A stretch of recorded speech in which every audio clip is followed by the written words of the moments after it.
si viéramos el dinero como que siempre el 10% de todo lo que ganamos es para nosotros, o sea, para quedárnoslo, las cosas serían muy diferentes. Es muy importante que tratemos de no pasarnos del 30%. Supongamos, si tenemos un límite de crédito de 30,000 pesos, pues no utilizar más de 10,000 pesos. No voy a decir el nombre de la institución, pero es el banco más importante de aquí de México, de donde sacan más ingresos es de México. ¿Por qué? Porque somos buenos pagadores, pero nos tienen unos intereses en las nubes. Si ya se tiene claridad de ingresos, pero claridad total, o sea que cuando te preguntan cuánto te pagan de aguinaldo, cuánto te pagan de fondo de ahorro, cuánto ganas mensualmente, sepas decirlo hasta con centavos, entonces tienes claridad. Si no, no tienes claridad. Ahí entra primero. Si tú no tienes un fondo de emergencia, o sea, si tú no tienes liquidez para que si dejas de tener ingresos por completo durante por lo menos 3 meses, puedas seguir viviendo, que vas a andar viendo acciones, que vas a andar viendo cripto, que vas a andar viendo lo que sea, lo que vas a andar viendo bienes raíces. Primero pon tu fondo de emergencia. Bienvenidas y bienvenidos a Manual de Supervivencia para la Adultez, este podcast en donde platicamos y sobre todo aprendemos de cosas que nos hubiera gustado que nos enseñaran en la escuela. En este episodio específicamente vamos a aprender desde qué es el buró de crédito y por qué no está mal estar en él, hasta cómo hacer nuestra primera inversión. Y para platicar de esto, pues me acompaña Leo Vilchis. Muchas gracias por estar aquí, Leo. No, pues gracias a ti, Carla, por la invitación y pues muy emocionado de poder ayudarles en esta vida adulta. Va a estar muy padre. Para los que no lo conozcan, Leo es licenciado en finanzas, asesor de inversiones por la Asociación Mexicana de Institutos Bursátiles. También es CEO de Bullground, una plataforma donde dan asesoría a más de 10,000 estudiantes en América Latina y creador de contenido. Entonces, hoy viene a explicarnos cómo pues poner orden y dar estabilidad en nuestras finanzas y cómo empezar a hacer crecer nuestro dinero. Sin duda. Antes de comenzar, quiero pues agradecer a nuestro patrocinador de este episodio. Muchas gracias a Monific por pues hacer posible este episodio de Manual de Supervivencia para la Adultez. Ponme mucha atención porque quiero que conozcas esta plataforma porque puede ayudarte a hacer tu primera inversión. Monific es la primera empresa de crowdfunding inmobiliario especializado en el sector turístico, donde puedes invertir en hoteles, convertirte en socio y disfrutar de las rentas mensuales y de la plusvalía que generan con el paso del tiempo. Comenzar a invertir con Monific es muy fácil, puedes hacerlo desde con 1,000 pesos y tienes muchas opciones de destinos turísticos. Si te interesan las playas, tienes Tulum, Playa del Carmen, Bacalar, Puerto Escondido o La Paz. Si eres una persona más de pueblos mágicos, también puedes elegir San Miguel de Allende. Y si lo tuyo son las ciudades, también hay propiedades aquí en la Ciudad de México. Con Monific puedes obtener rendimientos anuales de entre el 12 y el 16% anual. ¿Y sabes qué es lo mejor? Inviertes de una forma segura, pues es una plataforma supervisada y regulada bajo la ley FinTech por la Comisión Nacional Bancaria y de Valores, el Banco de México y la Conducef. Así que ya sabes, escucha todo el episodio, visita monific.com y empieza a invertir en bienes raíces. Ahora sí,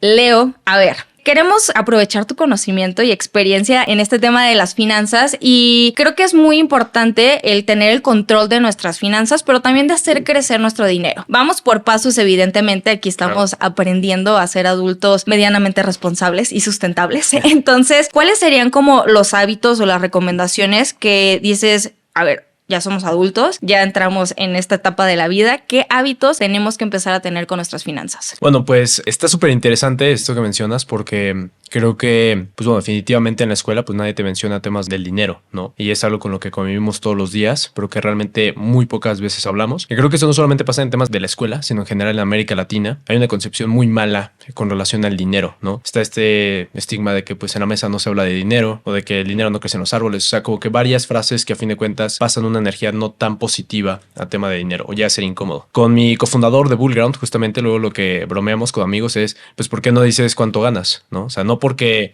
sea como para compararnos en temas de ingresos o algo por el estilo, sino incluso pues ahí te puedes dar cuenta si te deberían de pagar más en tu trabajo, o sea, como que te vas dando una idea. Y eso te puede dar pues más conocimiento de qué está pasando en la industria, ¿no? Sobre todo si es la misma carrera. Pero siento que está muy mal como estigmatizado, ¿no? Por así decirlo, el dinero. Y pues bueno, justamente creo que un punto importante por el cual deberíamos de partir todos es primero hablar de dinero, hablar más de dinero, hablar más con la familia, hablar más con amigos. O sea, simplemente hay que ponernos a pensar cuántas veces han hablado de dinero, cuántas veces han hablado de inversiones, cuántas veces han hablado de pensiones, planes personales para el retiro, seguro. O sea, todo el tema financiero. Creo que muy pocas veces tocamos ese tema y cuando alguien lo quiere tocar, pues te empiezan a tirar, ¿no? De hecho, yo luego lo empiezo a platicar con mis amigos y se burlan de mí de que ya voy a empezar con mis temas y todo. Pues la realidad, ¿no? Y O sea, ustedes, estoy salvando su futuro. exactamente, pero no lo valoran.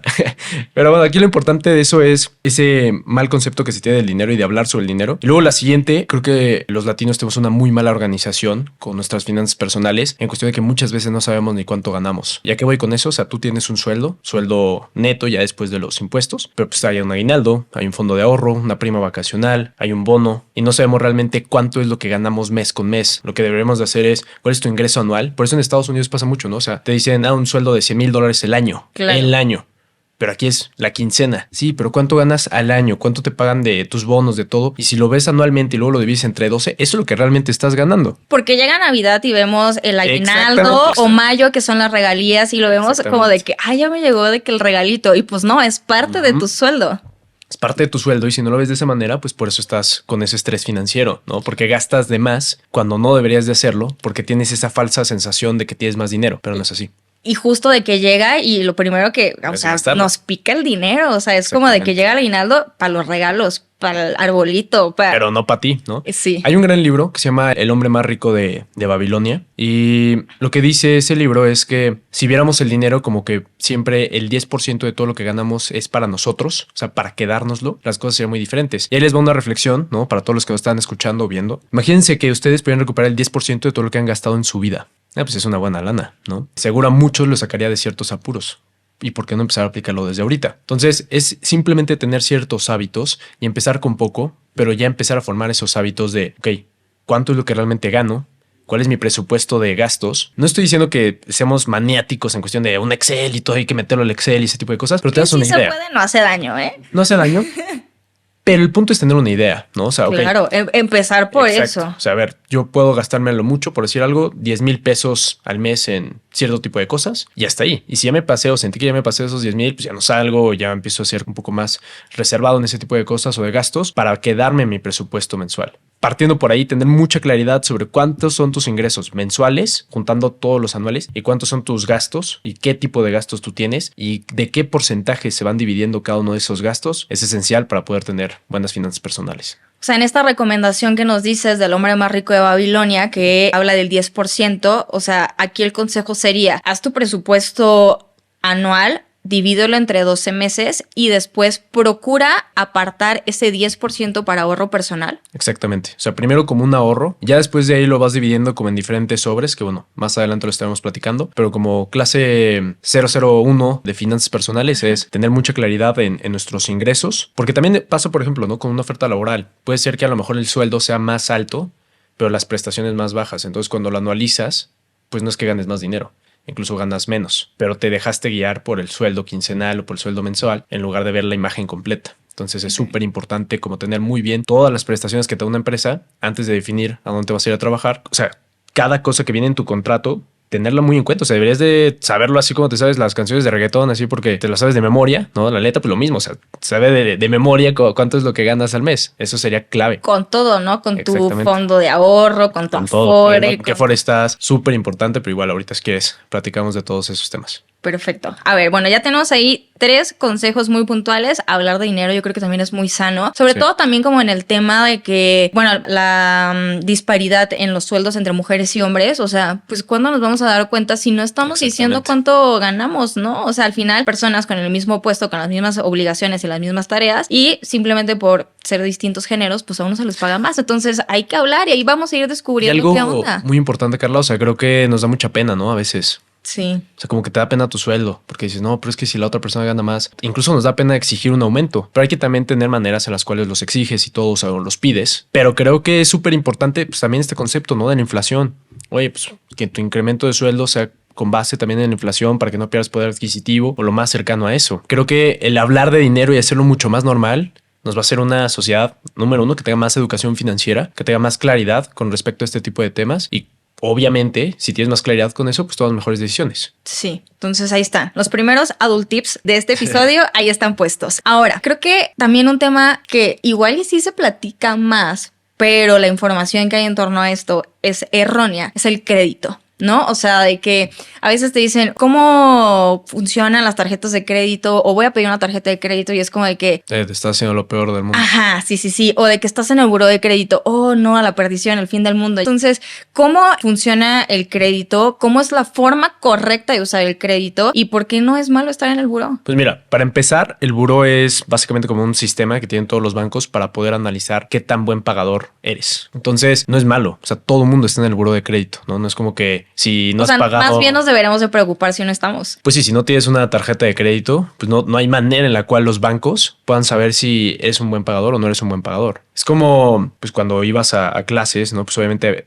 los profesores te tenían que calificar. Pues imagínate si no te presentabas a clases o no te presentabas a los exámenes, pues obviamente ibas a reprobar, ¿no? Entonces, pues es importante como estar presente, estar ahí y sobre todo tener una buena calificación, pues para que tengas acceso a mejores oportunidades, ¿no? Así como en la escuela te dan acceso a tener pues becas o irte a lo mejor de algún intercambio o ganarte algunos premios, algo por el estilo, pues bueno, lo mismo pasa cuando tienes un buen score crediticio porque vas a tener acceso pues a diferentes cosas, a recompensas, vas a tener acceso a lo mejor a poder cumplir más rápido tus objetivos financieros. ¿Por qué? Porque puedes sacar un crédito hipotecario con una mejor tasa, entonces te va a salir el dinero más barato. Básicamente, aquí hay un punto muy importante que vamos a tomar en cuenta, o sea, con el tema del crédito. El buró de crédito es este sistema que tienen los bancos para justo saber tu capacidad de pago, o sea, qué tan buen pagador eres. Y va, si no mal recuerdo, de 400 a 700 y pico el score. Obviamente, entre más pegado estés a los 700, mucho mejor. Es como tu 10, por así decirlo. Se basa en diferentes elementos, el score crediticio, cuánto tiempo llevas utilizando créditos. Las tarjetas de crédito son un crédito revolvente. ¿Por qué? Porque cada mes pues, se reinicia, ¿no? Si lo pagas su totalidad, que ahorita platicamos de eso. Pero bueno, es un crédito, ¿no? Si tú tienes un crédito personal, pues es otro crédito, ¿no? Si tú tienes un crédito de coche, pues es otro crédito. Entonces,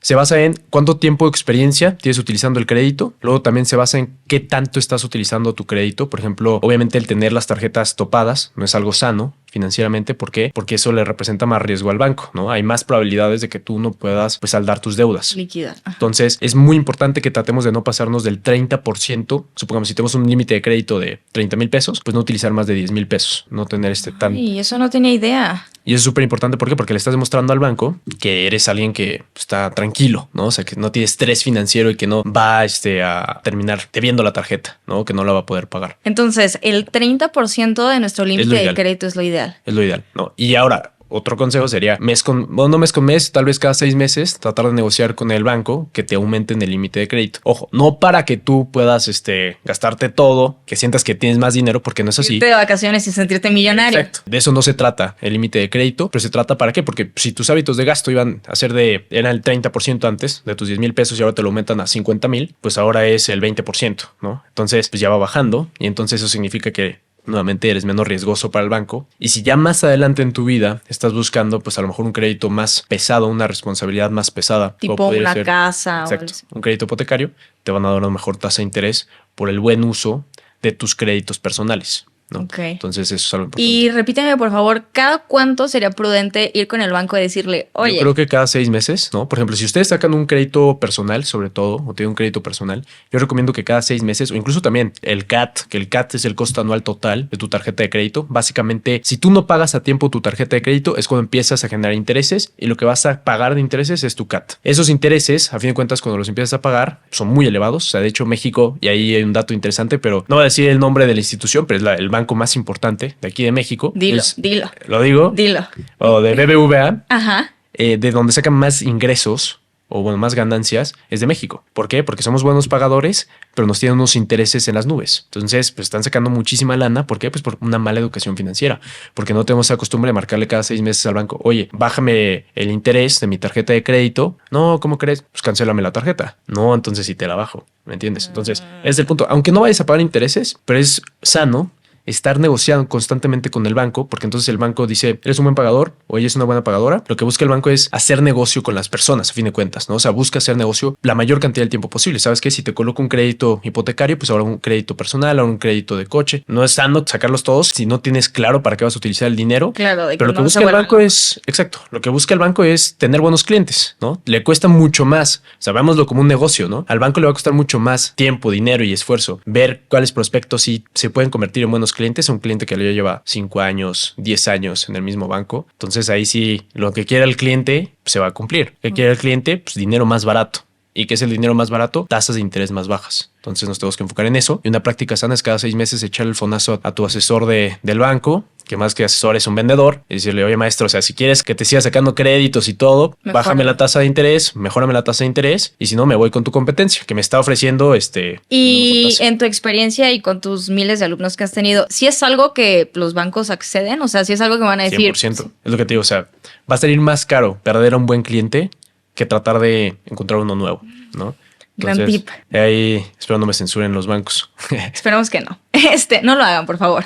Bueno, estamos en este tema del crédito, del buró de crédito. Mencionas que hay un score crediticio o una calificación crediticia, ¿no? Lo podríamos decir así en español. Dices que más o menos oscila en un rango entre 400 y 700 siendo la mejor calificación que puedes tener y que varía dependiendo de tu tarjeta de crédito, de tus créditos, qué tanto pagas y así. ¿Cuál sería una buena calificación a la cual tenemos que aspirar? Yo creo que si no tienes arriba de 600 sí te preocupas. O sea, 600 tiene que ser el límite. Para que nos demos una idea, entre 600 y 680 es bueno, ¿no? 680 para arriba es excelente. Entonces, idealmente debe ser excelente. Yo le recomiendo una aplicación muy buena. Se llama Zenfi con Z. Es una aplicación de Yo Te Presto, que es como esta plataforma. Puedes invertir en deudas. Es de crowdfunding, que está muy buena. O crowdlending, perdón. Y también puedes pedir préstamos a una mejor tasa de interés que los bancos, ¿no? O sea, sí está bastante bien. Pero con Zenfi lo padre es que puedes consultar tu score crediticio de manera muy rápida y muy ágil. Entonces, ahí se van a dar cuenta. O sea, literalmente el registro les toma 5 minutos y ahí se van a dar cuenta de cuál es su score crediticio. Entonces está muy padre porque también te da un plan de acción de qué cosas puedes mejorar para poder tener un mejor score crediticio, ¿no? Excelente. Mira, yo me adelanté, no sabía qué iba a decir esto, se los juro que no sabía qué iba a decir esto, pero justo de que, pues obviamente checando de qué íbamos a platicar y así, pues yo dije lo del score crediticio, tampoco nunca lo he sacado y literal me bajé la aplicación. Adivina cuánto tengo de score crediticio. Yo creo que arriba de 650. 713. Bien, felicidades. ¿Cómo lo logré? No sé. Así como ustedes están aprendiendo con estos temas, yo también estoy aprendiendo y literal me sorprendí muchísimo. O sea, yo entré con muchísimo miedo. Háganlo, de verdad, es un gran ejercicio. Literal no les quita mucho tiempo. Y se actualiza, si no me recuerdo, cada 3 meses. Entonces está bastante bueno. Eso no sabía. Otro punto muy importante. A ver, antes, cada 3 meses es sano de las consultas a buró, porque esto es algo muy importante. O sea, ustedes pueden saber... O sea, pueden hacer consultas a buró, puedes poner en Google consulta a buró y entonces ahí va a ver, por ejemplo, que luego pasa, sacan créditos a su nombre. O sea, puede haber un crédito a nombre de Carla. Que yo no lo saqué. Que no sacaste. Entonces, pues están literalmente estafándote. Entonces, en ese momento tienes que ir, marcar y decirle al banco, oye, yo no saqué este crédito.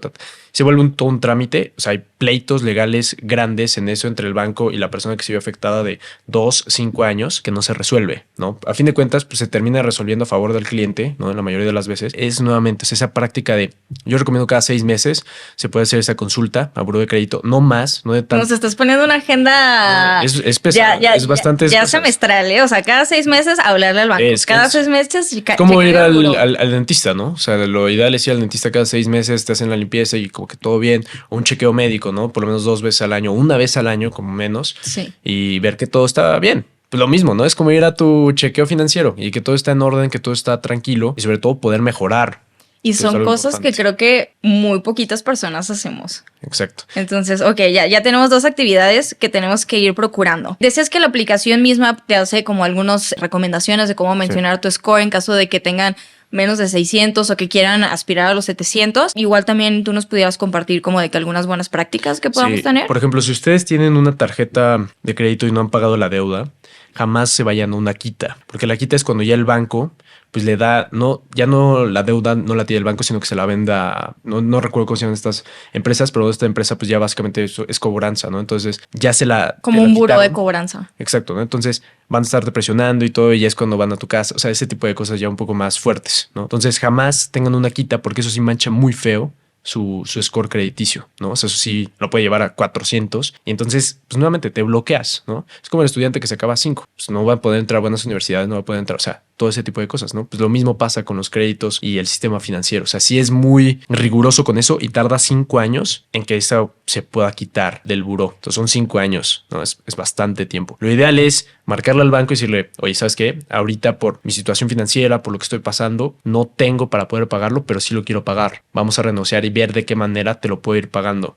Okay. Entonces, mucho mejor eso a una quita, ¿no? Definitivamente. O sea, nunca, o sea, traten de que esa deuda no se vaya del banco o idealmente pues busquen, por ejemplo, créditos personales para consolidar todas unas deudas en un solo crédito personal con una mejor tasa de interés que la tasa de interés de la tarjeta de crédito y con ese crédito, pum, liquidas todas las deudas de las tarjetas para que no sea una bola de nieve y ya solo te enfocas en ir pagando poco a poco ese crédito personal, ¿no? Entonces, eso también es algo importante. Pero una vez háganlo, ¿eh? No vayan a sacar de que la deuda de la tarjeta no, y luego la deuda del crédito número 1 y la deuda del crédito número 2. Ya se vuelve. Sí, no se me pongan creativos, nada más es una vez, es para resolver lo urgente. Y también algo importante, ver, o sea, con el tema, esto es algo muy importante con los créditos, o sea, hay crédito productivo y crédito no productivo. ¿Qué es un crédito no productivo? Pues sacar un crédito para irte de vacaciones, sacar un crédito para comprarte una televisión, cosas que realmente no necesitas en este momento que tienen que ver mucho con estilo de vida. Pero un crédito productivo es pues a lo mejor para poner un negocio, ¿no? O para poder comprar tu casa o para poder comprar una propiedad y rentarla, ¿no? Entonces, este tipo de cosas que son créditos productivos, que a fin de cuentas te van a generar más ingresos, pues sí se pueden sacar los créditos y entonces te apalancas. Estás apalancándote y con menos dinero estás sacando más dinero, ¿no? A fin de cuentas, y va a ser más sencillo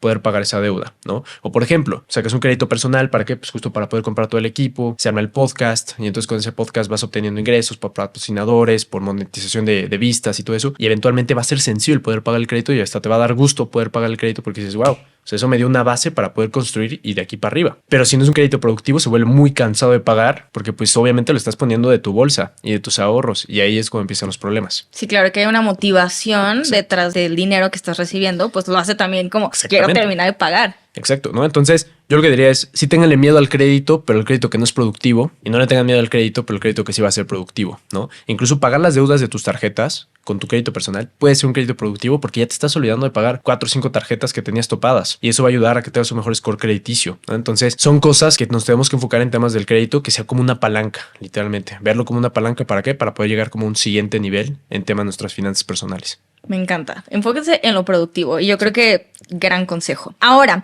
justo tenemos deudas, tenemos créditos, pero queremos invertir. Y aquí me gustaría como que nos explicaras, estamos 2023, ¿cómo lo podemos hacer? ¿Desde cuánto dinero podemos invertir? Y al igual que muchos otros temas financieros, hay mucho desconocimiento porque no se habla, porque no se educa y nos da miedo. O sea, lo que no conocemos nos da miedo. Entonces, ¿cómo podemos pues dar ese brinquito para decir, voy a empezar a invertir y voy a empezar a hacer crecer mi dinero? Claro, aquí va un punto muy importante, ¿no? O sea, entonces en nuestras finanzas personales tenemos ingresos, gastos y de ahí tenemos un flujo, ¿no? Es como si fuera un negocio. Un negocio tiene ingresos de sus ventas, ¿no?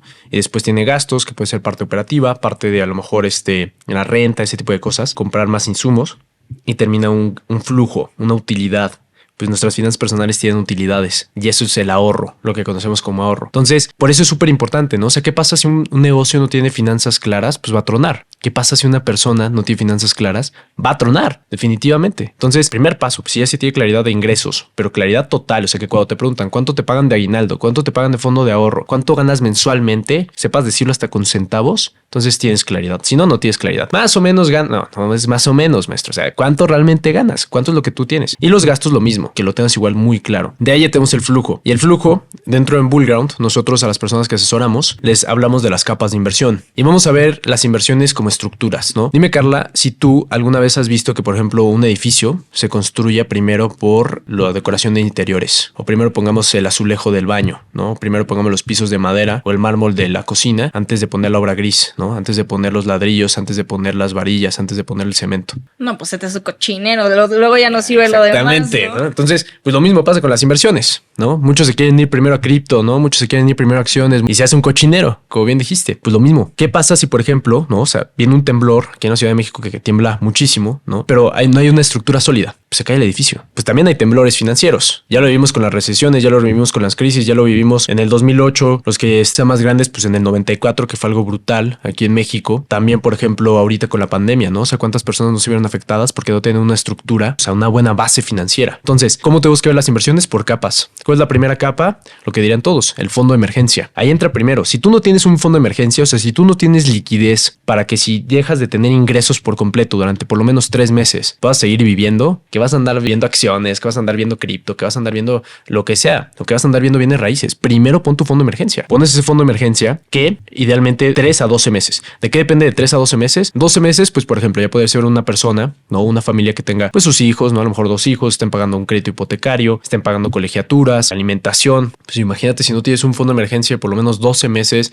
para que cualquier cosa, ya sea tu negocio, tu trabajo, lo que sea, si por 12 meses no puedes tener otra fuente de ingresos, está difícil, ¿no? Pues obviamente te vas a poner pilas para moverte en el mes 1, pero por lo menos tienes otros 11 meses de colchón para poder estabilizarte. Claro, porque justamente te puedes ver en una situación, ejemplo, lo más reciente, pandemia, en el Exacto. cual despidos, baja de salarios, etc. Y entra también en la parte de la edad, ¿no? O sea, todos sabemos que pues, a medida que va avanzando tu edad, pues es muy probable que si te llegan a despedir, va a ser más complicado el poder encontrar un trabajo que te paga lo mismo que en tu trabajo anterior, ¿no? Entonces, ¿qué pasa? Que si no tienes esos 12 meses, entre más avanzada sea tu edad y te despidieron o perdiste el trabajo o tu negocio le fue mal, más complicado va a ser evidentemente el poder superar ese evento financiero. Entonces tienes que tener un colchón financiero más fuerte, más sólido. Entonces 12 meses de fondo de emergencia. Si por ejemplo... Mínimo 3, por ejemplo, idealmente. si vives con tus papás, si estás en tus 20s, no tienes grandes responsabilidades, no tienes un crédito, o sea, nada, vives con tus papás y no tienes hijos o dependientes económicos, pues entonces 3 meses. Si ya tienes dependientes económicos, mínimo 6 meses. Por lo general, pues son las personas que ya están en sus 30s, 40s, ¿no? Pero también pasa que, oye, pues yo estoy ayudando a mi mamá, estoy ayudando a mi familia, estoy ayudando a mi papá, estoy ayudando a mi hermana. ¿Por qué pasa? ¿No? Son dependientes económicos. Si tú ya tienes dependientes económicos, tienes que tener 6 meses de tanque de oxígeno de fondo de emergencia. Ahora, ¿cómo se distribuyen esos 6 meses? Muy fácil.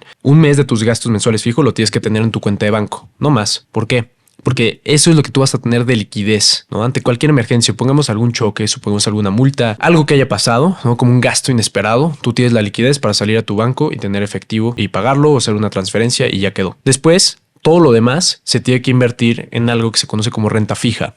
La renta fija es deuda gubernamental, le prestamos dinero al gobierno. El más conocido son los CETES, ¿no? Entonces ahorita están muy de moda los CETES, que están pagando 12% y todo. Mucho ojo porque eso no va a durar para siempre. Y más adelante si quieren puedo platicar de eso, pero el punto es, eso de los CETES, lo que nosotros buscamos que este fondo de emergencia no es generar riqueza, buscamos preservar el poder adquisitivo. ¿Qué es eso?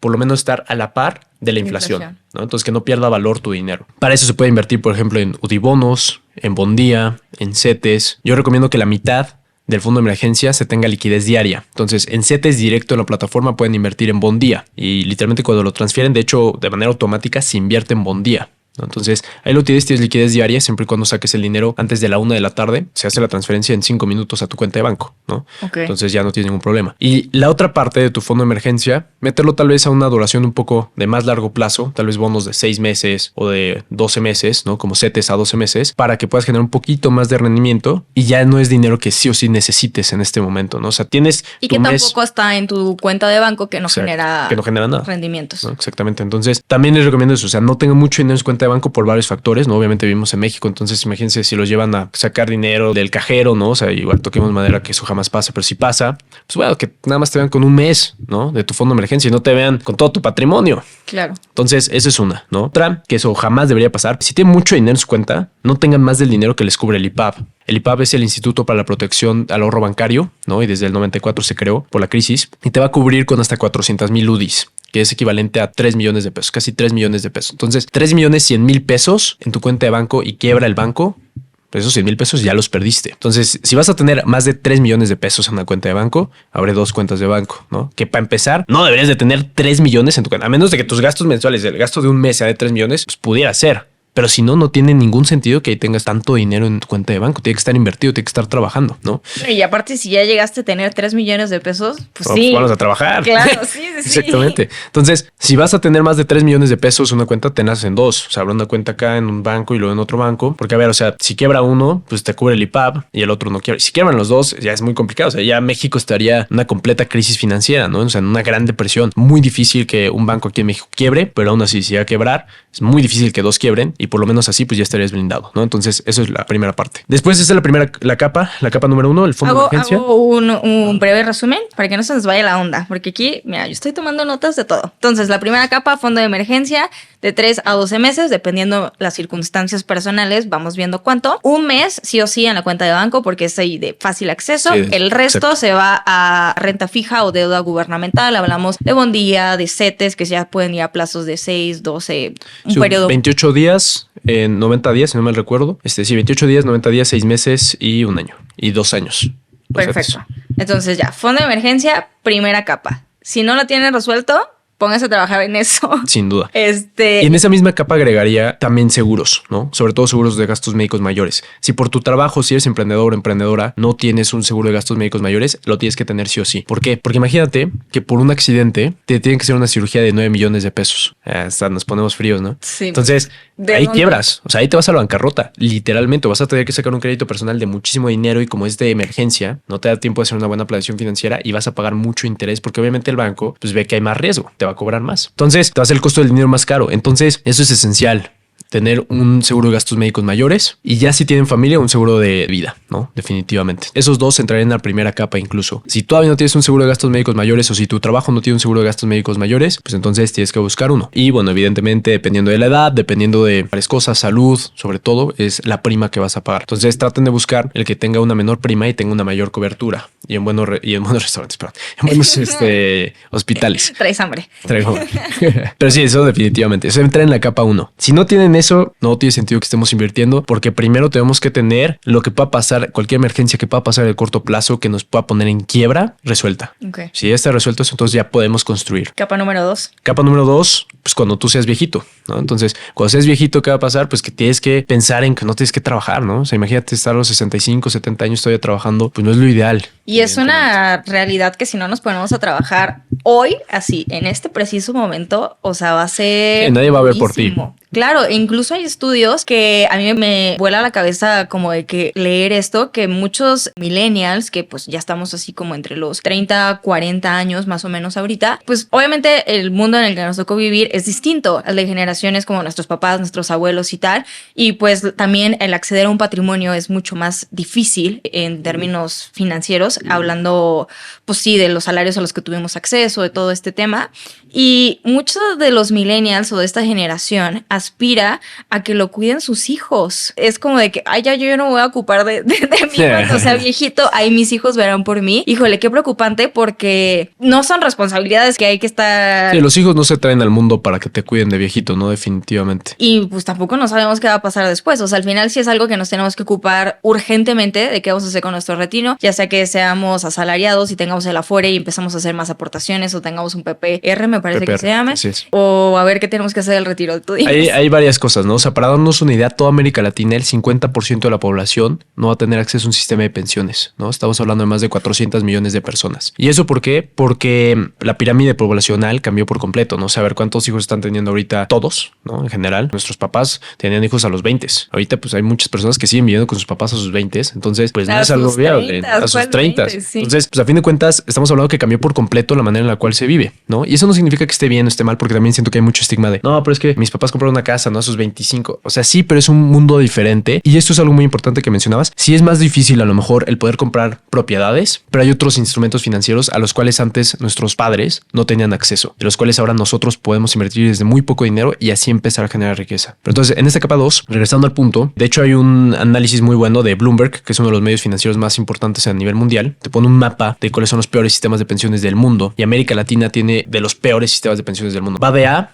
al mejor, a B el peor. Estamos entre C y D, ¿no? México está en C. Entonces, pues estamos muy mal. Y hay algunos países que ni siquiera, de América Latina, que ni siquiera pueden entrar en la calificación porque pues, ni siquiera hay un sistema, ¿no? Reprobado. Entonces, pues eso es súper importante porque ahorita, como tal, por el cambio de la pirámide poblacional, no vamos a tener un sistema de pensiones porque la clase trabajadora, las personas cuando empiecen en su etapa laboral, que tienen ahorita 0 años, cuando lleguen a la etapa laboral, que es cuando nosotros nos retiremos, no va a mantener los impuestos que paguen estas personas para que podamos vivir de un sistema de pensiones como lo están haciendo nuestros padres. Claro. Por eso, lo que va a pasar en América Latina es lo que está pasando en Japón. Japón está viendo una crisis durísima en tema de edad. Eso ya es otro tema por completo, pero bueno, todos vamos para allá. De hecho, híjole, no me quiero debrayar, pero está súper padre este tema porque muchos dicen, no, es que estamos en una sobrepoblación. No estamos sobrepoblados. De hecho, estamos en 8,000 millones de personas y ya empezó una tendencia bajista de crecimiento. Cada vez va a haber menos personas. Por ejemplo, el pico de población en México va a ser por ahí del 2050.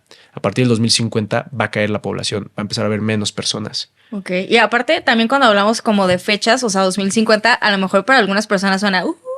no, son 27 años. Sí, o sea, no falta tanto. Pues nada. Sí. O sea, es nada. Está muy interesante eso porque debido a cómo cambiaron las pirámides poblacionales, cambió por completo el sistema de pensiones, cambió por completo el sistema financiero, cambió por completo todo. Entonces, ahí se pone muy interesante porque ¿cuál es el mecanismo para que nosotros podamos ahorrar? Pues el gobierno nos dio las Afores. Pero las Afores, para que nos demos una idea, el rendimiento neto en promedio de las Afores es de 6%. ¿no? Un poquito menos, 5.5% anual. La inflación en México de los últimos 20 años es del 4% anual. Y nosotros diríamos, bueno, pues estamos generando tantita riqueza, ¿no? Porque recuerden que el rendimiento neto, exacto, el rendimiento neto es el rendimiento que nos generó el instrumento financiero menos las comisiones de la institución financiera que nos administró el dinero, que en este caso serían las Afores, ¿no? Y después viene el rendimiento real. ¿Y qué es el rendimiento real? Es después de impuestos y después de la inflación, ¿cuánto verdaderamente te quedó? Si le quitamos impuestos, si le quitamos inflación, te quedó 1%, 0.5%. Entonces nada más mantuviste tu poder adquisitivo, que es una locura, o sea, es nada. Y ahí te va otro dato muy interesante. Nos vas a poner a llorar, Leo. Si vemos del año 2000 al 2020, la depreciación promedio del tipo de cambio ha sido del 4% anual. O sea, ¿qué significa esto? Que cada año, pues cada vez el dólar es más caro. Hace 20 años estábamos en 7 pesos el dólar. Ahorita estamos ya en 17, 18 por el superpeso, pero eso no se va a mantener. O sea, es muy probable que volvamos a ver un tipo de cambio en los 20s, 21s. No, entonces, solo de que con la quiebra de Silicon Valley Bank, pues, subió durísimo, ¿no? Y hay varios temas macroeconómicos importantes que justo eso lo vemos en la parte de la teoría de Bullground y todo, porque es súper importante entender por qué pasan las cosas, ¿no? Pero bueno, regresando a este punto, de lo que más me gusta de este tema es, ok, entonces es 4% de inflación más 4% de la depreciación del tipo de cambio, porque, pues a ver, o sea, cuando compramos computadoras, micrófonos, compramos cámaras, pues vienen de Estados Unidos. ¿Qué moneda es en la que se compra? Pues en dólares. Si está más caro el dólar, pues pierdes poder adquisitivo de forma directa. ¿El coche de dónde viene? Pues viene de Estados Unidos. ¿La gasolina de dónde viene? Viene de Estados Unidos. O sea, ¿la comida de dónde viene? Viene de Estados Unidos. Todo viene de Estados Unidos. El iPhone, el celular, lo que sea. Cualquier cosa que tú tengas en tu casa muy probablemente viene de Estados Unidos o está en dólares porque viene producido de otro país. Entonces, a fin de cuentas, está en dólar lo que nosotros consumimos, más aparte de la inflación que se genera aquí en México. Entonces, es un 8% en promedio los últimos 20 años de pérdida de poder adquisitivo. Si la Afore te está dando 5.5 o 6%, pues realmente estás perdiendo dinero. No estás generando riqueza. Y ahora, oye, Leo, pero entonces puedo sacar mi dinero de la Afore. No, no puedes. No se puede. No le des aportaciones voluntarias. No hagas aportaciones voluntarias a tu Afore. Y yo me he ganado muchos enemigos de, obviamente, personas que administran Afores. No, ¿cómo dices eso? Es que no lo hagas. Mejor invierte en tu educación financiera y no le metas un solo peso a la Afore. Y entonces ve cuáles son los otros instrumentos financieros que realmente te van a ayudar a generar riqueza. Entonces, está eso de la Afore. Por temas legislativos, la Afore está obligada a invertir gran parte del portafolio de inversión en obras de infraestructura en México, ¿no? Por ejemplo, el aeropuerto que se canceló, pues ahí se perdió gran parte del valor de las Afores porque al no poder culminar el proyecto, pues se tuvo que vender pérdidas, ¿no? Entonces se tuvieron pérdidas de las Afores y prácticamente cualquier proyecto inconcluso del gobierno son pérdidas para las Afores porque se está invirtiendo ahí el dinero de los mexicanos y si no se logra la obra, que a fin de cuentas, ¿cómo iba a ganar dinero el aeropuerto? Pues con las rentas de los locales. Si no hay aeropuerto, no hay rentas. Entonces, ¿qué pasa? Se perdió dinero. Y entonces, ¿qué opciones tenemos? A ver, dices, o sea, la Afore ahí está, no le podemos hacer nada. Exacto. Que subsista. ¿no? Ya de ahí se va una parte de tu sueldo, ¿no? Sí, sobre todo si estás en un empleo formal. Si no estás en un empleo formal o eres emprendedor o freelancer, vete por un PPR. Ese es la segunda capa. Tu plan personal para el retiro. ¿Qué es un plan personal para el retiro? Básicamente un fondo en el cual tú vas a invertir mes con mes una cierta cantidad de dinero, que ahorita les voy a decir cuál sería lo recomendable, el tope que deberían de hacer aportaciones a su PPR y que les va a dar más flexibilidad en cuestión de qué invertir. ¿Qué debemos de enfocarnos? Que tenga un PPR, que tenga comisiones bajas, porque, híjole, se aparecen testigos de Jehová, todos los de los seguros, ¿no? De, no, yo te vendo un seguro para tu retiro y no sé qué. Aléjense de los agentes de seguros que les van a vender seguros para retiro. ¿Por qué? Porque para empezar, sus instrumentos de inversión son chafas. O sea, esa es la palabra. Son chafas. ¿Por qué son chafas? Porque te van a invertir en UDIbonos, que eso nada más te va a ayudar a mantener lo de la inflación, pero no te va a ayudar a generar riqueza. Entonces, para empezar, cualquier PPR que esté en UDIbonos es malo. O sea, es chafa. Si ya estás en un PPR de UDIbonos, es complicado el poder cambiarte como de PPR por lo mismo, porque tienes muchas comisiones y tienes muchos candados. Entonces, si van a tener un PPR, piénsenlo bien y comparen, investiguen bien, ¿no? Entonces, número uno, comisiones. Y por lo general, los de los seguros son los que más comisiones tienen, porque pues a quién le tienen que pagar. O sea, cuando les cobran comisiones, ¿para qué creen que son las comisiones? Pues pagarle al vendedor. Por eso tienen un equipo de ventas gigantesco y por eso son los primeros en llegar y recaudar la mayor cantidad de recursos de los mexicanos, porque tienen mucho dinero a través de las comisiones para pagarle a... Y porque pues también nos llega fácil, nos busca y decimos, te busca el primo, ¿no? Te busca el familiar, el amigo que está empezando a vender seguros para el retiro, te mete ese miedo de que no vas a tener una pensión y pues caes. Entonces, de los males, el menor. El menor. El menor, ¿no? De los males, el menor, porque mínimo tienes un PPR, ¿no? O sea, ya mínimo estás ahorrando para tu retiro. Pero un excelente PPR, ¿cuál es? Número uno, que tenga comisiones muy bajas. Por ejemplo, hay algunos PPRs que te dan una comisión del 1%, cuando, por ejemplo, los de los seguros te pueden dar hasta comisiones del 3-4%. Y tú dirás, bueno, ¿cuál es la diferencia entre un PPR de una comisión del 3% y el de comisión del 1% anual? Pues que de aquí a 20 años, 30 años o 40 años pueden ser una diferencia en tu patrimonio de millones de pesos, porque pues es un interés compuesto, ¿no? O sea, año con año te van cobrando una comisión por administrarte tu portafolio, por administrarte tu PPR. Entre más dinero vas teniendo en tu PPR, pues más alta va siendo esa comisión porque es porcentual. Claro, tenemos que considerar que no es de aquí a... no es de aquí a... de año. Estamos hablando de 10, 20, 30, 40 años. Estamos hablando de décadas enteras. Entonces, bajas comisiones, 1% ideal. Ideal. Y que ese PPR, que por lo menos esté debajo del 2% de comisiones. Que estemos en el 1.75, 1.5, 1.25. El de Fintual es muy bueno. O sea, es una startup que está metiéndose, era de Chile, pero está regulada por la Comisión Nacional Bancaria de Valores y todo. Para mí es el mejor PPR hasta el momento porque tiene bajas comisiones. Y el segundo punto es que es flexible. No te obligan a que tienes que ahorrar sí o sí 2,500 pesos o 3,000 pesos o 10,000. O sea, no, es flexible y depende de tus finanzas personales, pero sí hacerle aportaciones y que te puede dejar invertir en las 500 empresas. O la mayor parte de tu PPR se puede invertir en las 500 empresas más importantes de Estados Unidos, como se le conoce como el S&P 500, ¿no? Es un índice bursátil. ¿Qué empresas están en ese índice? Está Nike, está McDonald's, está Pepsi, Coca-Cola, Apple, Amazon, Walmart. Empresas que conocemos y convivimos todos los días y que incluso somos clientes de ellos. Lo interesante de ese índice, y porque es muy importante invertir en ese índice, es que, para que te des una idea, Carla, hace 100 años, el 90% de las empresas que estaban en ese índice desaparecieron. O sea, ya no están en ese índice. O sea, 90% de las empresas que ahora componen ese índice son nuevas. O sea, 450 son nuevas. ¿A qué va con esto? Véanlo como la tabla de ascenso y descenso en el fútbol. ¿Qué pasa cuando un equipo es malo? Desciende. ¿Y qué pasa cuando un equipo es bueno? Asciende. O sea, está el top del top ahí. Exactamente, ¿no? O sea, en la bolsa de valores de Estados Unidos hay más de 13,000 empresas. Sería imposible el poder determinar cómo le está yendo a la bolsa de valores de Estados Unidos analizando las 13,000 empresas. Entonces, ¿qué hicieron? Componer las 500 empresas más valiosas del mercado de Estados Unidos, ¿no? De la bolsa de Estados Unidos. Entonces, cuando dejas de ser valiosa, ¿qué pasa? Pues te sacan del índice. Y cuando empiezas a ser muy valiosa, como Tesla, que acaba de entrar hace poco, pues te agregan al índice. Okay. Eso que hace que los rendimientos de las empresas que están siendo perdedoras porque dejaron de innovar, porque a lo mejor hicieron algún fraude, ese tipo de cosas, se salen. Y las que sí hicieron las cosas bien, se agregan. Por ejemplo, para darnos una idea, Enron fue la empresa de mayor valor en el año 2000 dentro de la bolsa de Estados Unidos. Entró en un fraude y se fue, pero esa empresa se fue a cero. Entonces, si tú hubieras invertido solo en Enron, pues tu inversión se hubiera ido a cero. Pero en el S&P 500, pues era una de 500 y aunque era la más valiosa, ni siquiera le hizo cosquillas. Me explico. Entonces diversificas, que eso es diversificación. Diversificas el riesgo de todas las empresas en las 500 mejores y cuando dejan de ser las 500 mejores, simplemente se salen y se entran nuevas prácticamente cada año. Okay. Y eso es lo padre. Entonces, segunda capa, el retiro. O sea, ya tenemos dominado fondo de emergencia. Ahora paso número 2, el retiro. A través de un PPR que esté con bajas comisiones, que te permite invertir la mayor cantidad de tu dinero en el S&P 500. Y ahí te va otro punto importante. Solo hasta el 10% de tus ingresos anuales o lo equivalente a 5 UMAs. ¿Cuánto vale cada UMA? Una UMA vale 3,550 pesos mensuales. Entonces 5 serían como 17,000 y pico, ¿no? Por ahí, un poquito más, perdón. Si lo anualizamos, serían aproximadamente 213,000 pesos. Entonces, ¿qué es esto? Si tú tienes un ingreso superior a 2,5 millones de pesos, no te aplica el 10% de tu ingreso anual para obtener beneficios fiscales. Solamente las 5 UMAs, que serían 213,000. Si tú tienes un ingreso de 1 millón de pesos, pues se aplica el 10% y no las 5 UMAs. ¿Qué es lo que se tiene que ir al retiro? El 10%. Exacto, el 10%. ¿Y por qué solo el 10%? Porque el 10% te va a dar beneficios fiscales. Para que nos demos una idea, por los beneficios fiscales que te va a dar el gobierno porque estás ahorrando para tu retiro, podrías generar hasta un 34% de rendimiento en tu inversión anual. Eso nadie te lo va a dar, ningún instrumento financiero te lo va a dar. ¿Y por qué podrías generar ese retorno? No por el instrumento financiero como tal, o sea, no porque te vaya a dar esa rentabilidad, sino porque el gobierno te va a regresar dinero de tus impuestos. O sea, dinero que te lo descuentan de tu sueldo bruto. De ahí te lo van a dar, te lo van a regresar por estar ahorrando para tu retiro. Entonces, aprovechas lo mejor de dos mundos. Aprovechas el invertir en el S&P 500 y aprovechas que el gobierno te va a regresar dinero. Y ese sí es un verdadero hack financiero y no las afores. Porque además, si estás invirtiendo en el S&P 500, tu inversión está dolarizada. Entonces, ¿te acuerdas de ese 4% que perdías? Pues ahora lo estás ganando.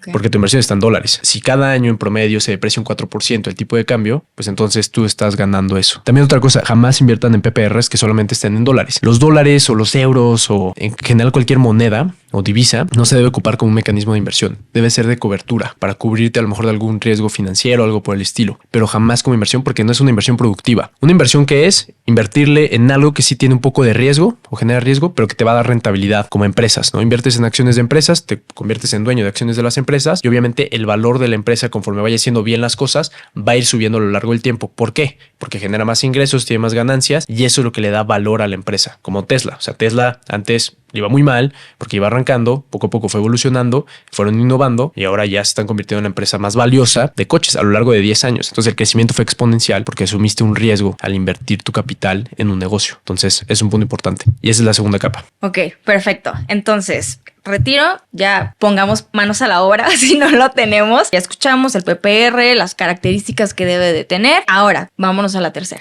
Vamos a la capa 3. La capa 3, antes de irnos a temas de acciones y ETFs, que ahorita de cierta manera ya invertimos en ETFs, pero esto ni siquiera nos debe hacer cosquillas. ¿Por qué? Porque estamos hablando de que desde que ya 20 años, 30 años, 40 años, entonces tienes el tiempo suficiente para que el mercado continúe creciendo. O sea, no te va a importar si viene una crisis, no te va a importar este tipo de cosas, porque va a estar haciendo aportaciones mes con mes. Eso va a suavizar, por así decirlo, las caídas y la tendencia va a ser alcista, ¿no? Se espera que sea alcista. Ahora, con la parte de la tercera capa es invertir en instrumentos financieros que te generen ingresos pasivos. Ahora, ¿por qué es importante hacer esto? Supongamos una persona que gana, por decir algo rapidísimo, un ejemplo, 10 mil pesos al mes, ¿no? Entonces ganas 10 mil pesos al mes, ahorras el 15%, entonces 1,500 pesos al mes. Y si tú esos 1,500 pesos al mes lo inviertes en instrumentos que te generen un ingreso pasivo mes con mes, o sea, que te den dinero sin la necesidad de que tú tengas que trabajar, el siguiente año no vas a ahorrar el 15%, vas a ahorrar el 16%. Y luego el siguiente año vas a ahorrar el 18%. Y luego el siguiente año 23%. Y luego el siguiente año el 30%. Y así te vas. ¿Por qué? Porque por estar invirtiendo mes con mes en instrumentos financieros que te generen flujo de efectivo, cada vez tu flujo, que veíamos los ingresos menos gastos, es tu flujo mensual de efectivo,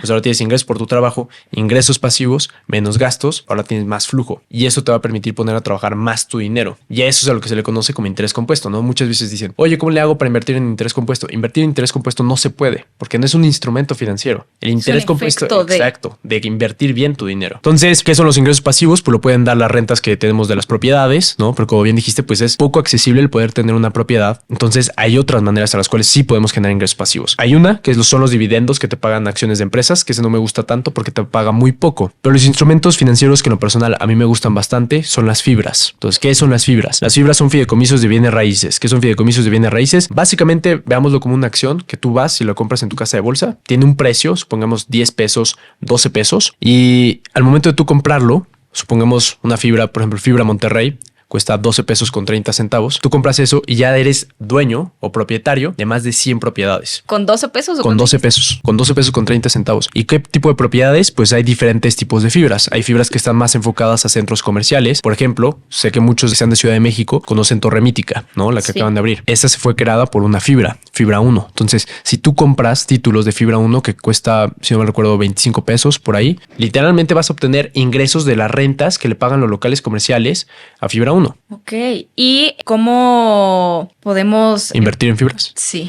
Pues muy sencillo. Las fibras, así como las acciones, cotizan en la Bolsa de Valores de México, pero nosotros no podemos invertir directo en la Bolsa de Valores de México, ¿no? O sea, imagínate 120 millones de mexicanos tratando de invertir en una sola institución financiera, se colapsa el sistema. Entonces, para eso hay intermediarios y esos intermediarios se les conoce como casas de bolsa. Una de las más conocidas es GBM, que a lo personal considero que es la mejor. Está regulada por la Comisión Nacional Bancaria de Valores, o sea, tiene una plataforma amigable y puedes invertir desde 100 pesos. Tú depositas 100 pesos como si los fueras a transferir a tu amigo para comprar lo de los tacos o la carne o unas cervezas. Le depositas a GBM, se va a ver reflejado inmediatamente tu dinero y con esos 100 pesos puedes armar tu primer portafolio de fibras, ¿no? Entonces, por ejemplo, Fibra Monterrey te cuesta 12 pesos con 30 centavos, te va a alcanzar para casi 10 títulos de fibras. Y esa fibra te paga $1 al año por cada título que tú tengas. Prácticamente te está dando un 8% anual de rendimiento. Y por el así pago de como dividendos. Nos decías, ¿no? El fondo de emergencia equivalente a 3 meses de tu sueldo. Retiro 10% de tu sueldo. ¿Cuánto deberíamos estar invirtiendo en? Pues ahora sí que entre más mejor, entre menos peor. Si tienes la oportunidad de poder aportar más de tu flujo efectivo hacia allá, está excelente. ¿Por qué? Porque hay que pensar que esa inversión del siguiente mes te va a dar más dinero. Y si tú aportas más, el siguiente mes te va a dar más dinero. Y más dinero, y más dinero, y más dinero, más dinero, ¿no? Okay. Pongámoslo muy sencillo. Tú compraste un título y te va a pagar $1. Entonces, ¿Qué pasa si al mes siguiente compras otro título? Ya tienes 2 títulos y al año ya no te va a pagar 1 peso, te va a pagar 2 pesos y luego 3 pesos y así te vas. Y entonces eso empieza a ser tus ingresos pasivos. Entonces es un instrumento financiero muy accesible para tener exposición, sobre todo ahorita con tema de nearshoring, que se viene lo de la planta de Tesla. Pues necesita infraestructura, se necesitan bodegas que tengan que rentar estas empresas transnacionales a las fibras. Y entonces se pone infraestructura, se renta y tú obtienes, para que nos demos una idea, está súper padre la parte de fibras porque por ley el 90% de las utilidades de las fibras se tiene que repartir entre los accionistas. O sea, tú al momento de comprar un título de la fibra ya eres parte del fideicomiso, me explico. Entonces, sí o sí, el 90% de la utilidad va para ti, ¿no? O sea, se reparte entre todos los títulos que haya. Y otra cosa, el gobierno, como tú estás apoyando que haya infraestructura en el país, ya sea edificios para oficinas, centros comerciales, hoteles o naves industriales, bodegas, tú estás apoyando para que haya más infraestructura, para que haya más inversión extranjera directa, ¿no? Atraer empresas transnacionales, automotrices, para que vengan y pongan sus producciones acá. Entonces, por eso te da ciertos incentivos fiscales, ¿no? Ciertos beneficios fiscales, como cuál. Ahorita platiqué del dividendo, ¿no? O sea, que te va pagando una renta, por así decirlo. Ese es del 8%. Pero además la fibra puede subir de valor. O sea, puede pasar de 10 pesos a 20 pesos, supongamos. Si pasó de 10 pesos a 20 pesos, tú no pagas impuestos de esa ganancia que tú obtuviste por tu dinero. ¿Por qué? Porque entras en ese beneficio fiscal que por estar apoyando la infraestructura del país no tienes que pagar ese tipo de impuestos. Perfecto. Está muy bueno. A ver, entonces ya nos hiciste una recomendación, GBM, chéquenla. Vámonos a la capa número 2 y luego a la capa número 1. Ya para finalizar. Bueno, la capa número 4 y 5 ya son muy sencillas, ¿no? O sea, tú tienes... Es que yo lo hice al revés, perdón. Pero sí, de la capa 4 y 5, tú tienes tus ingresos pasivos por las fibras. Luego de los ingresos pasivos de las fibras, ese dinero lo vas a invertir ya en acciones y ETFs que a lo largo del tiempo pueden tener una ganancia de capital. ¿Qué es una ganancia de capital? Subir de 100 pesos a 200 pesos en 5 años, ¿no? Por decir un ejemplo. Entonces, ¿qué pasa cuando tú inviertes de tu flujo mensual, ¿no? De tu ahorro directo acciones que muchas veces vemos minusvalías, ¿no? Ahorita Tesla o cripto que llegó a caer 60, 70%, pues te asustas. Pues en lugar de que te asustes, pues primero ten una capa que tú tus ahorros lo metas ahí, te va a dar dinero y ese dinero, ese ingreso pasivo, ya lo inviertes constantemente en este tipo de inversiones. Entonces, si cae Tesla o si cae Nvidia o si cae alguna acción en específico de manera agresiva, pues el siguiente mes vas a poder invertir más y vas a poder invertir más y vas a poder invertir más. Y entonces vas a hacer lo que se conoce como dollar cost averaging, que es básicamente el ir comprando como se vaya moviendo la acción a lo largo del tiempo y si es una buena empresa, si es una buena acción, si es un buen ETF, que un ETF, para resumirlo rapidísimo, es justo lo que hablamos del S&P 500, eso es un ETF, ¿no? O sea, un índice que junta a muchas empresas. Exacto, a muchas empresas, como una canasta, veámoslo como una canasta de huevos, tienes muchos huevos, pero en lugar de verlo como huevos, pues ahora tienes acciones de empresas, como ese tipo de paquetitos, ¿no?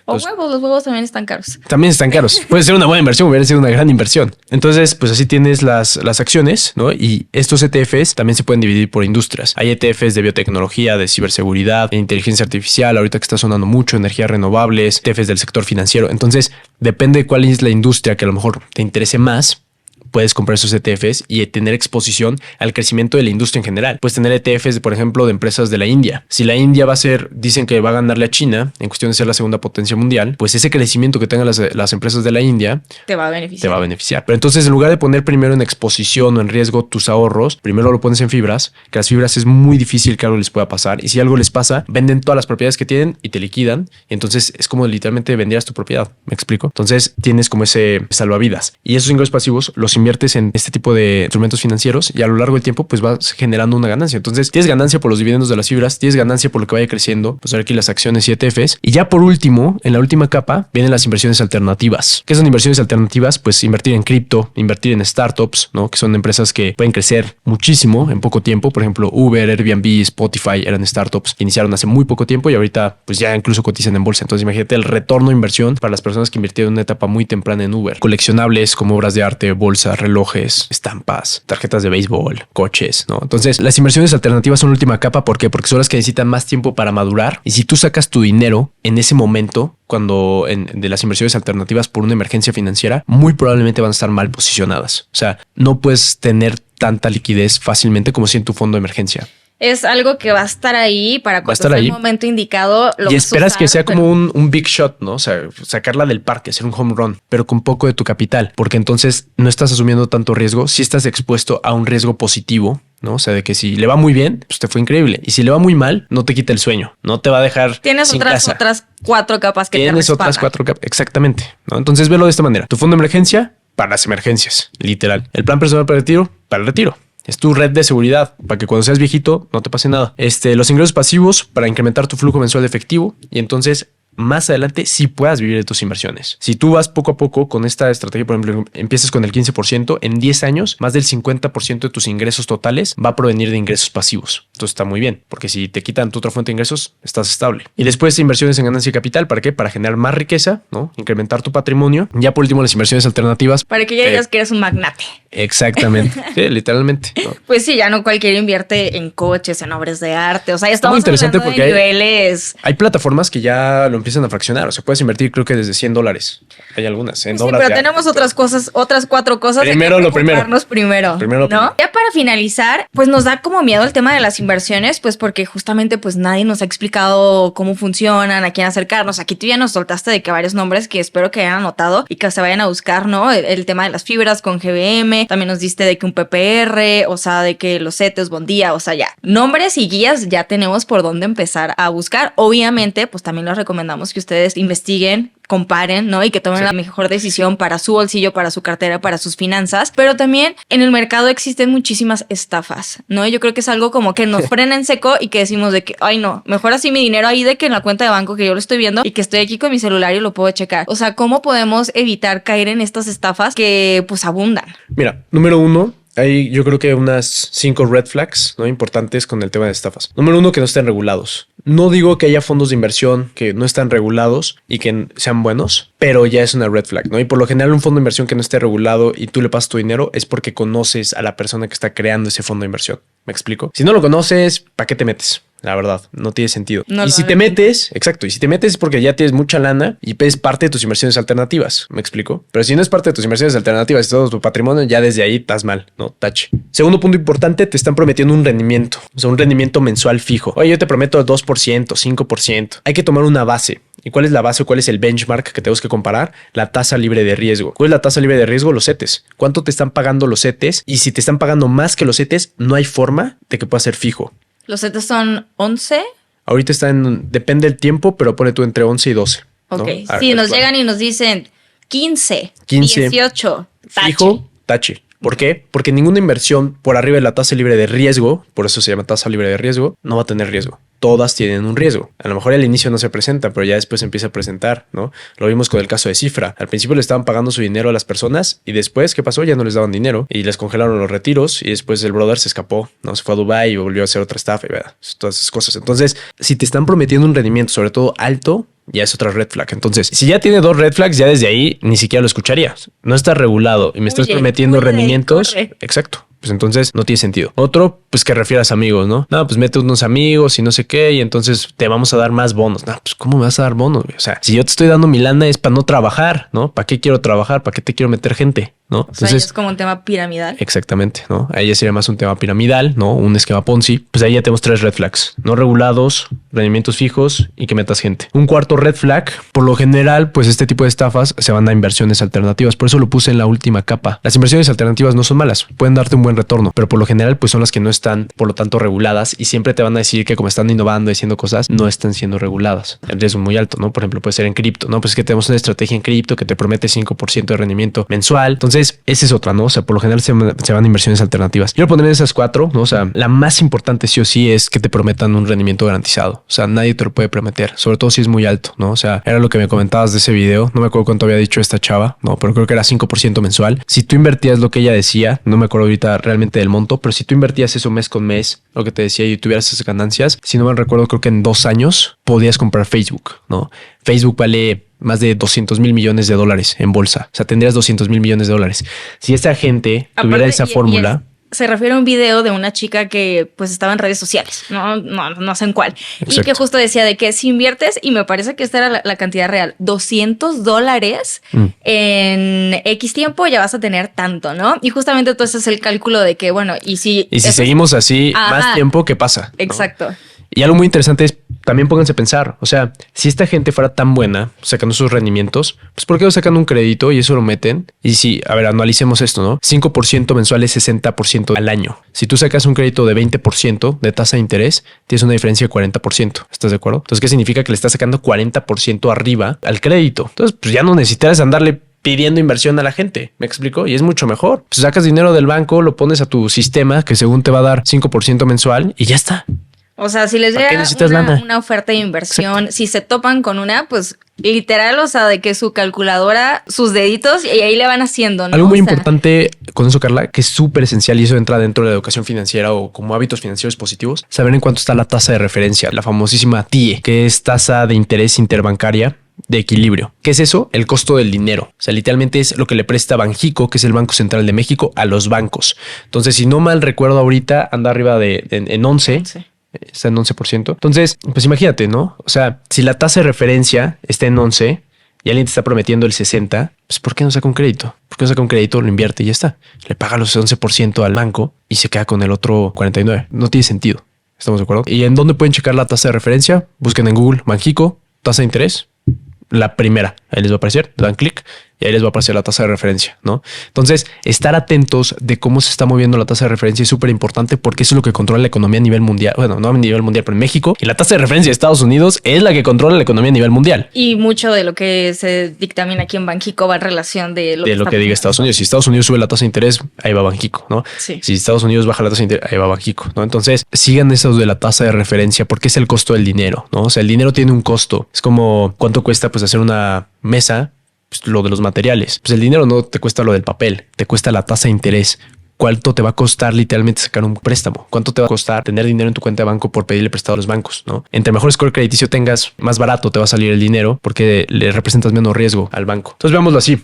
La tasa de referencia todos deberíamos de saberla, de conocerla. Y lo mismo, o sea, así como te dicen en cuánto está el clima, que checas para ver cuánto está el clima, para ver si te puedes chamarro, ¿no? Antes de salir de tu casa. Pues cuando te venga una estafa, checa en cuánto está la tasa de referencia Banxico. Busca tasa de interés Banxico.